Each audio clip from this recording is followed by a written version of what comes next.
कुंवारी क्यों है माता वैष्णो देवी? माता के अधिकांश स्वरूप सुहागिन की तरह पूजे जाते हैं, फिर माता वैष्णो देवी कुमारी कन्या रूप में क्यों पूजी जाती हैं? त्रिकुट पर्वत पर विराजने वाली माता वैष्णो देवी का धाम मां जगदम्बा का जागृत पीठ है।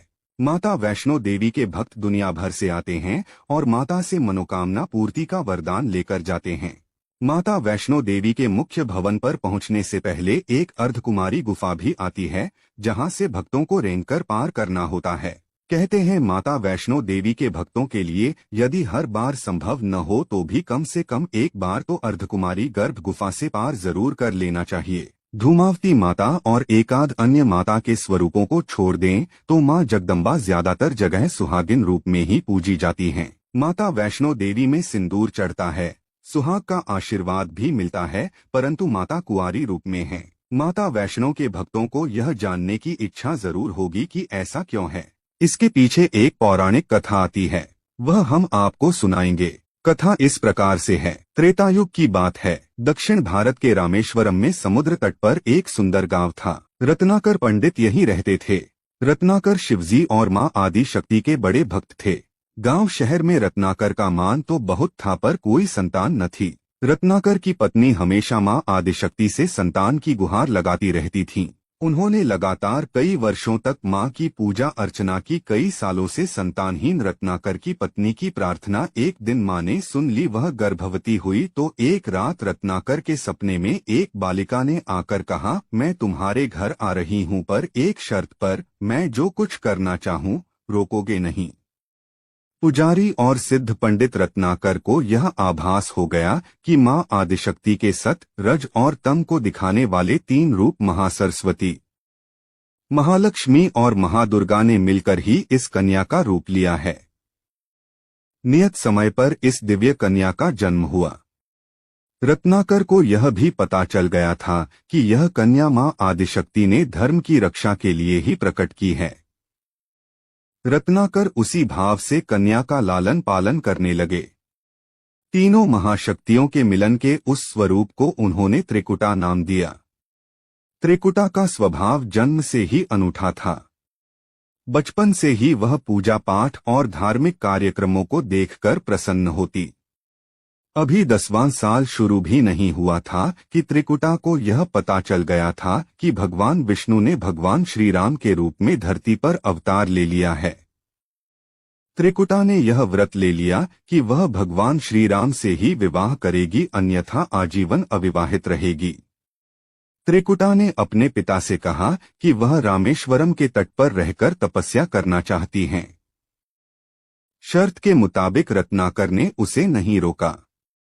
10 बरस की उम्र से ही त्रिकुटा समुद्र तट पर एक कुटी बनाकर रहने लगी।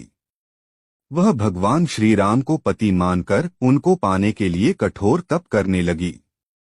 इसी तरह घोर तप करते त्रिकुटा को बहुत बरस बीत गए।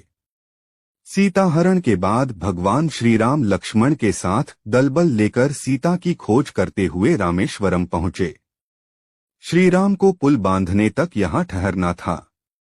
भगवान एक दिन विचरण कर रहे थे, तभी समुद्र तट पर एक तेजस्विनी ध्यानमग्न कन्या को देख बहुत चकित हुए। उस कन्या के ओज और आभा से वह स्थान अलग ही रोशनी से प्रकाशित हो रहा था। भगवान श्री राम कौतूहलवश उस कन्या के तपोस्थल तक पहुंचे। प्रभु ने उस कन्या से पूछा, तुम कौन हो देवी, और इतनी कम उम्र में इतना कठोर तप क्यों कर रही हो? ऐसी क्या अभिलाषा है जिसके लिए ऐसा घोर तप करने को विवश हो?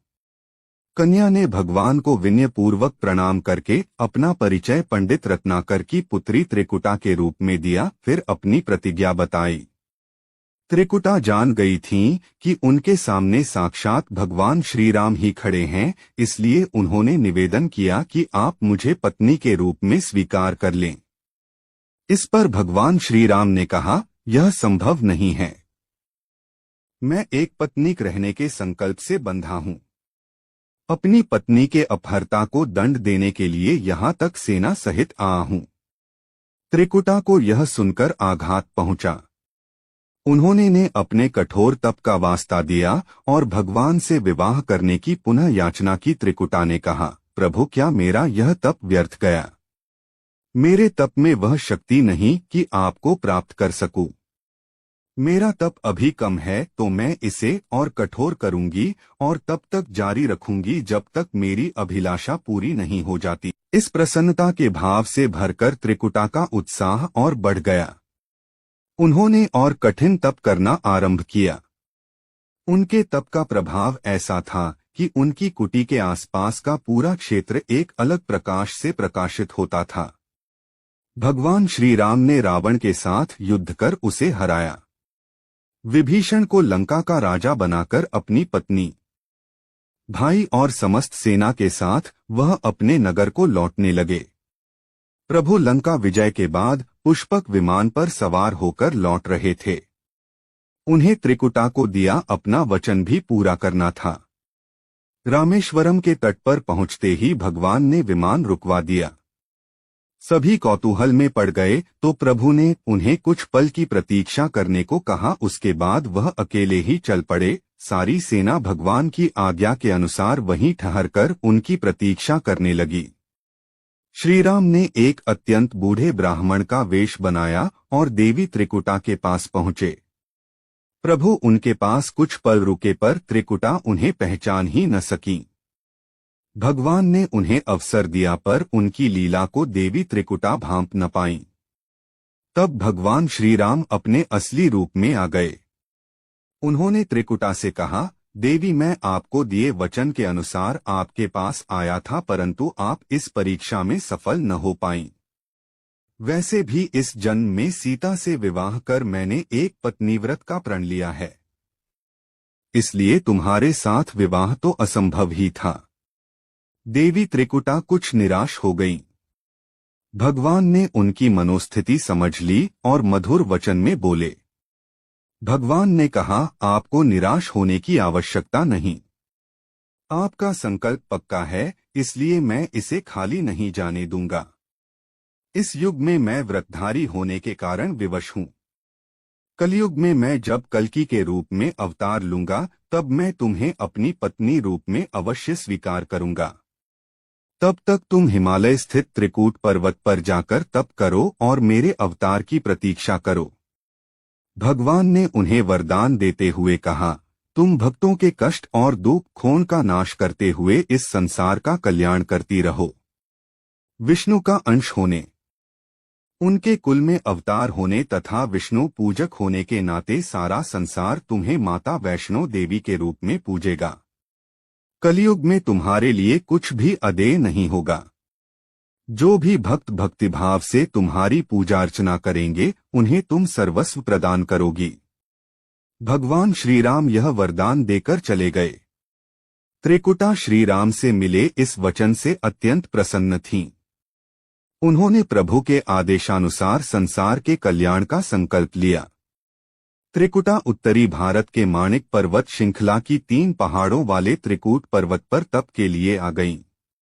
वही माता वैष्णो देवी के नाम से विराजमान हैं। श्रीहरि का वरदान होने के कारण वैष्णो माता भक्तों की सभी मनोकामनाएं पूरी करती हैं।